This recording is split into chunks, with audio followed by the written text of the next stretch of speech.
Okay, good morning. Today we're going to talk about conditional statements. And basically, what a conditional statement is anything that's written in an if then form, like if this, then that, right? So, if then is the key, all right? And whatever the if is, all right, whatever the if is, we're going to call the hypothesis, all right?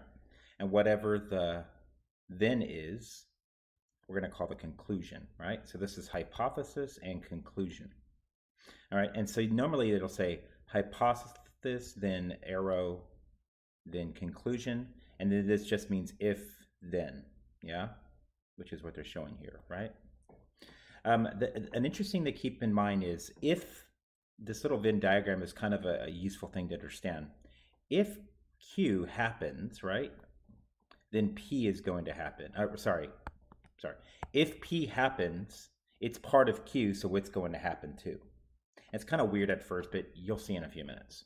All right, for each, identify the hypothesis and conclusion. If the forecast is rain, right, there's a hypothesis. Then I will take an umbrella. That's a conclusion. That's it. All right, second one.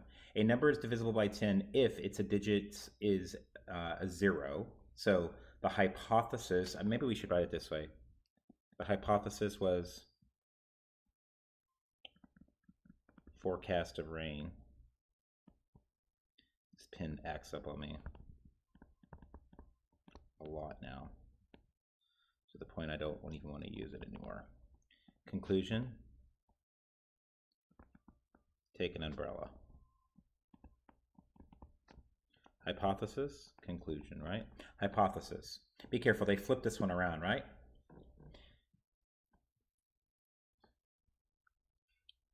The digit is 0, then the number is divisible by 10. Right? I'm not going to do the third one, but we can go through it. Another performance will be scheduled. Oh, that's funny. This is a typo. If the first one is sold out, right? So this is a hypothesis. If the first one is sold out, the conclusion, another performance will be scheduled, right? Hypothesis, the first one sells out, the second one, then the conclusion will be another performance will be made. Yeah? Okay. So here we go. Identify the hypothesis and conclusion, then write it in if-then form, right? All right, the hypothesis. An animal is a warm-blooded animal. An animal is a warm-blooded animal. So if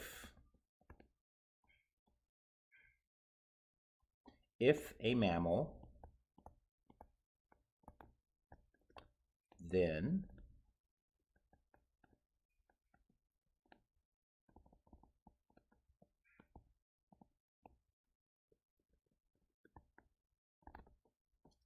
if it's a mammal, then it's warm-blooded. Hypothesis, mammal, conclusion,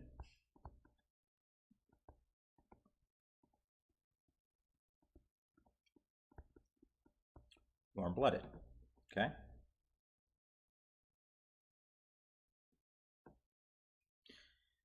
All right, so let's do the truth table for this, okay?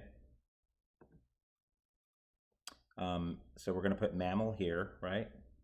I can't really write that, but let's see if I can. Let's see if I zoom in a little bit. Yeah, so if it's a mammal, warm-blooded. All right? All right, so here we go. Ready? So what are we going to go through? We're going to go through true, true, true, false, false, true, and false, false. Okay? Now this is interesting. If the first one, if it's warm-blooded is true, and if it's a mammal is true and it's warm-blooded is true, then this statement is true. Why is it true? Because it's satisfied, right? It was a mammal and it was warm-blooded, so its conclusion is true, right? The next one, I'm not going to worry about the description, okay? For a few of these, I will. Second one, if it's a mammal and it's not warm-blooded, right? This is false. Why is this false? Because we already said that mammals will be warm-blooded. So if it's a mammal and it's not warm-blooded, something's messed up. So the conclusion false, right?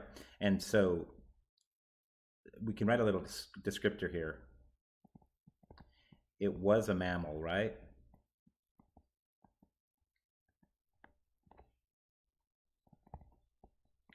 But not warm-blooded. I'm just going to abbreviate that, right? Because I don't have room here. Right? So the if-then is broken, right?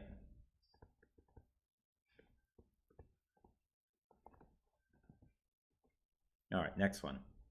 Okay, now this next one is interesting.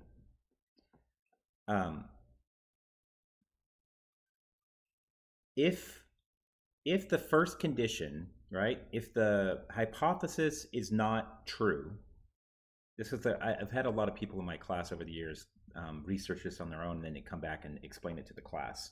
I mean, I have a decent understanding of this. I don't really like the answer, but here's the deal. If your hypothesis is false, keep this in mind. If the hypothesis is false, and I know some of you are not going to like what I'm about to say, the conclusion is always true. Oh my gosh, this pen is having such a hard time writing. The conclusion is always true. That's a fact, okay? If the hypothesis is false, you know nothing about the conclusion, so they say by default you consider it true, okay? And the reason that those are true is because this if-then is only dealing with if it's a mammal. You don't know if it's false, right? If it's not a mammal, could it still be warm-blooded, right? You know nothing about that. So by default, we consider those true, which is kind of weird to me, but it is a fact, okay?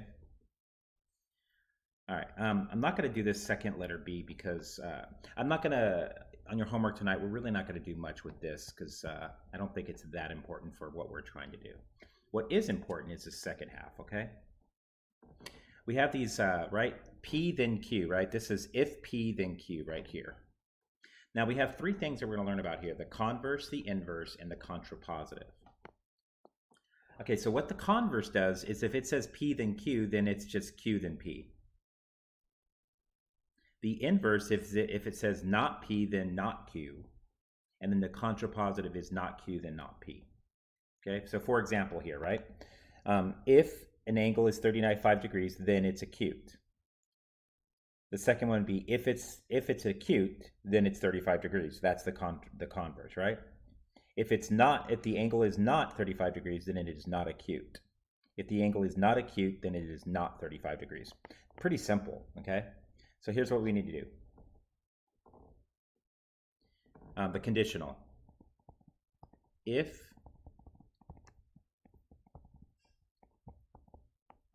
then it roars, right? And then determine if it's true or false, right? If it's a lion, then it roars. That is true.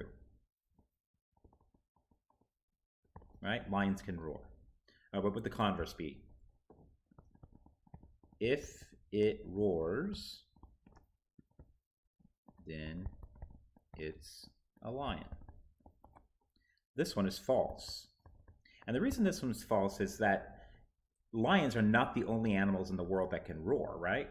Tigers can roar, right?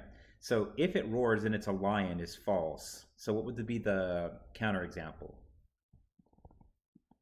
Tigers can roar, right?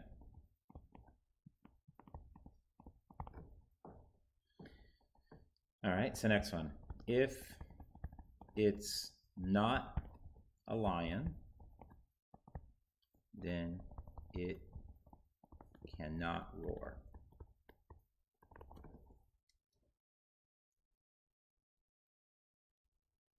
Okay, so let's say it's not a lion. That means it can't roar. No, that is false, obviously, right? Because tigers are not lions, but they can roar. So this is false, right?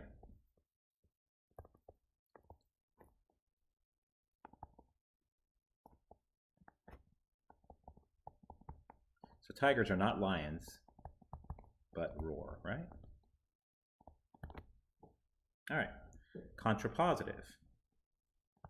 If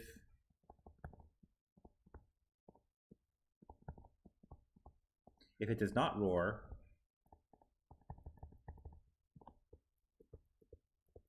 then it's not a lion. Okay, so if it doesn't roar, then you know for a fact that it's not a lion. So this is true. Because if it doesn't roar, then you know it's not a lion. And I've had some people in my class over the years argue different things, and I can change my mind pretty easily on these sometimes. It's kind of funny, but all right, so there's that.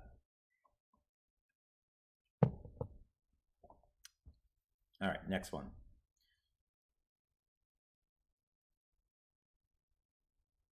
All right, this is two angles. I think there's a typo there.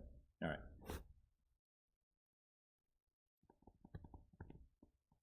If two angles have same measure, then they are congruent. All right. Converse. If two angles have the same measure, then they're congruent. That is true, right? Converse.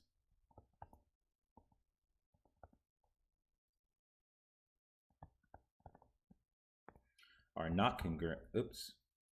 If two angles are congruent, that's the converse. If two angles are congruent, then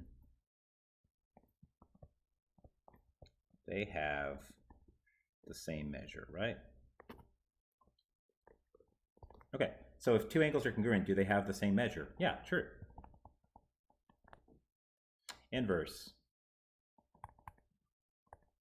If two angles do not have the same measure, then they are not congruent. Well, that's true. If two angles don't have the same measure, there's no way they can be congruent, so that's true. Right? If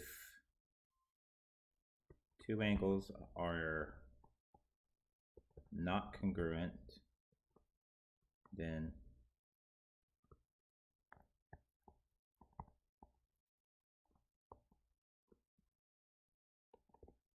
they don't have the same measure, right? If two angles are not congruent, then they don't have the same measure, and that is also true. And here's an interesting thing that I've discovered after doing these for a while.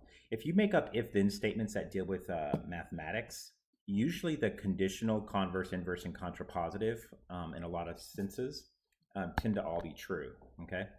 So that's all there really is to this. A lot of writing, right? Make sure you know these words, because these will be on tests as we go along, okay? If-thens, and don't worry about too much about this. Definitely do it, but it's really not that bad. So good luck with this, and if you need help with it, let me know. Bye.